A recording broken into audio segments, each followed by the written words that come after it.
tentang fadail majelis ilmu, ya, fadilah menghadiri majelis ilmu bagi orang yang sekedar hadir, ya, walaupun tidak paham. Jadi hadir majelis ilmu itu paham tidak paham tidak sia-sia. Jangan dikatakan percuma hadir majelis ilmu tapi tidak mencerna apa yang dijelaskan. Oh, tunggu dulu, jangan bilang percuma. Apakah kata percuma itu sampai dapat dari ulama penjelasannya atau tidak? Nah, di sini Syekh Ibni Abi Bakar Syatta menjelaskan bahwa tidak ada yang percuma di dalam majelis ilmu. Orang yang hadir di majelis ilmu, dia sekalipun tidak paham apa yang disampaikan di dalam majelis, maka dia setidaknya memiliki 10 keutamaan. Tapi saya hanya fokus 3 saja, karena ini yang menurut saya penting untuk dicatat, ya, diingat dan dimasukkan dalam hati kita. Jadi jangan sampai kita bilang percuma dong hadir ke majelis, tapi saya pas nyampe sana apa yang dijelaskan oleh guru itu tidak paham. Loh, jangan bilang percuma. Ya, apa saja dari 10 itu yang tadi saya bilang akan membahas 3. Karena kalau saya bahas semuanya nanti akan lama penjelasannya, akan melebar kemana-mana. Sedangkan kita ingin sekarang ini pembahasannya singkat-singkat saja. Yang pertama, orang yang hadir di majelis ilmu tapi dia tidak memahami apa yang dijelaskan, memahami, tidak paham apa yang disampaikan oleh gurunya dalam majelis ilmu.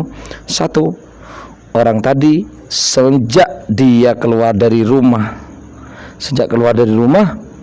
setiap langkah kakinya menuju majelis ilmu per 1 langkah memiliki 3 keutamaan. 1, mendapatkan pahala. Yang kedua, dosanya dihapus, ya. Yang ketiga, apa? Dinaikkan 1 derajat. Itu per 1 langkah dapat 3 bonus sekaligus. Bayangkan kalau kita berangkat dari rumah menuju tempat majelis ilmu kita ternyata 100 langkah. Berarti ya tinggal dikalikan. Didapat 100 pahala, dihapus 100 dosa, dinaikkan 100 derajat. Kalau 1000 langkah, ya 1000 pahala, dihapus 1000 dosa, 1000 derajat. Kalau 100.000 langkah, oh, mana ada yang kuat jalan 100.000 langkah sampai majelis? Ya seandainya kuat, ya dapat segitu. Betapa agungnya majelis taklim itu, sehingga orang yang ingin bertarut, istilahnya mendekat kepada kemuliaan-kemuliaan yang ada di dalam majelis taklim itu, dia mendapatkan pahala dan keutamaan yang begitu besar ini.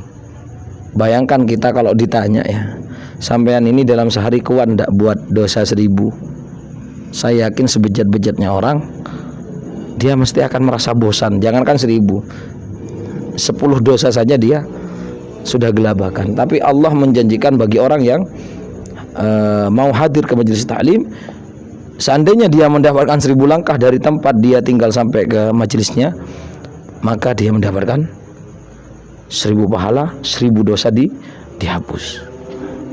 Ya, paham sampai di sini? Kalau pahala dosa saya kira sampean paham semua, ya. Kalau derajat itu apa? Naik derajat, naik 1, 2 sampai katanya 100 sampai 1000 derajat. Apa itu derajat? Derajat itu adalah, maksudnya adalah derajat nanti di surga. Fal jannatu darajat wan naru darakat. Surga itu bertingkat. Nah, derajat itu artinya tingkat tapi larinya ke atas gini. Itu namanya derajat. Tapi kalau neraka bertingkat juga tapi tingkatnya ke bawah. Dalam bahasa Arab tingkat ke bawah itu namanya darakats. Darakats. Innal munafiqina fid darkil asfal. Darkil asfal itu artinya tingkat yang turun ke bawah.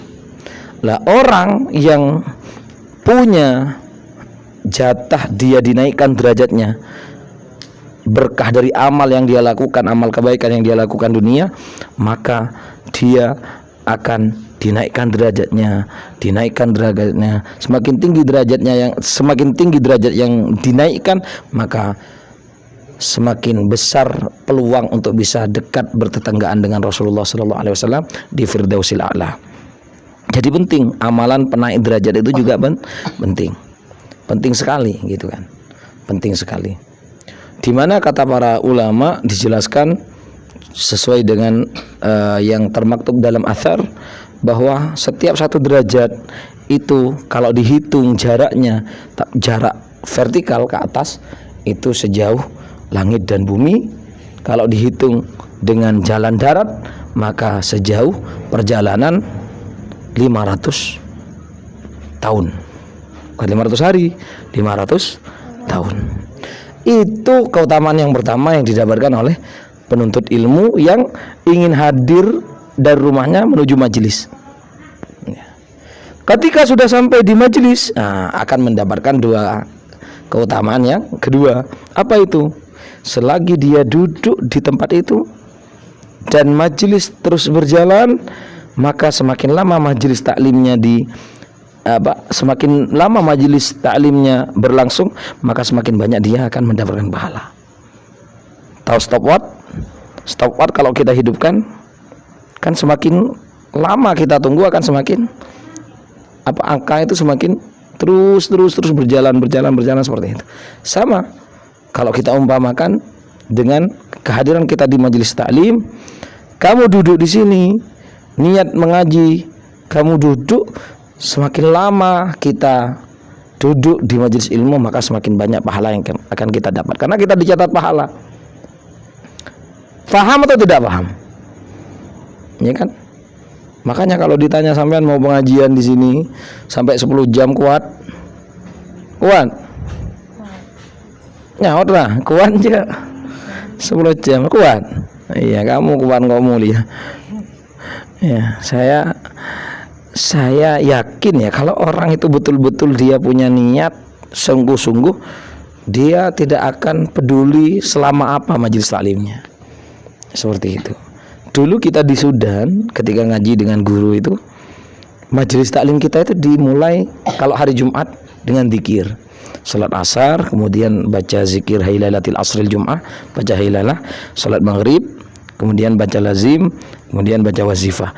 Sebelum isya ada ramah tamah, ya, ada suguhan teh susu atau kopi susu dan makanan-makanan ringan, baru dars dimulai oleh syekh sampai jam 12 kadang. Jadi bayangkan dari asar sampai jam 12 kita punya majelis. Masya Allah, tabarakallah. Ya, paham ya?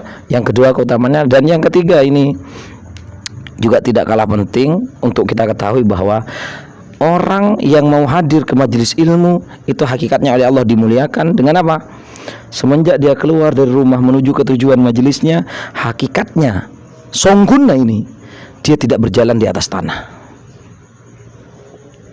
Ya, kalau secara kasat mata, secara indera mata penglihatan kita lewat di atas tanah, di atas sandal kan gitu. Tapi hakikatnya kita lewat di atas sayap malaikat yang terhampar. Jadi bentuk dari pemuliaan Allah Subhanahu wa taala kepada hamba-hambanya yang mau menuntut ilmu, dia hakikatnya tidak jalan di atas tanah, melainkan jalan di atas sayap sayap malaikat. Untungnya kita tidak tahu dan tidak melihat hakikat sayap itu. Seandainya ini tahu bahwa dia berangkat dari rumah, ternyata dia berangkat lewat di atas sayap malaikat, nih dia tidak mau pulang dari pondok. Kan ruwet ya. Ampun nyuruh mulai tali melenja kok pak gunung dina, akhirnya apa? Tidak stabil kehidupannya ya. Kalau orang diperlihatkan keutamaan itu, nih dia akan tidak bakalan pulang dari majelis taklimnya. Akhirnya apa? Kalau tidak mau pulang dari majelis taklimnya, maka kehidupan sehari-harinya jadi kacau. Kenapa? Melihat sesuatu yang luar biasa. Seperti apa sayap malaikat? Ya saya juga tidak pernah melihat. Tapi yang jelas tidak kayak sayap ayam menetek keredean, tidak. Nah, sayap malaikat itu masya Allah, tabarakallah, seperti apa keindahan sayap malaikat. Ya, bahkan dulu ada seorang sahabat yang mengadu kepada Nabi Sallallahu Alaihi Wasallam, wahai Nabi, betapa nikmat dan indahnya bermujalasah, duduk bersama jenengan ketika di pengajian. Hati ini terasa sangat dekat dengan Allah Subhanahu Wa Taala. Tapi Nabi, kenapa kok ketika saya pulang bubar dari majelis ilmu, dari majelisnya Nabi, majelis Rasulullah SAW, nyampe ke rumah itu kok perasaan itu hilang, katanya sahabat ini. Kok perasaan itu hilang? Katanya Nabi SAW, ya emang seperti itu, Allah sudah menetapkan.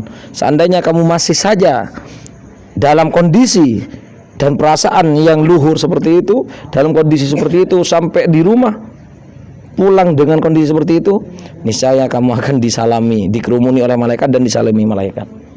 Kalau sudah malaikat mau salaman dengan dia, ya lupa istri, lupa anak, akhirnya apa, kehidupannya tidak normal kesehariannya. Ya, alhamdulillah Allah memberikan keutamaan besar ini tanpa harus kita bisa melihatnya dengan mata telanjang ini, mata real kita ini.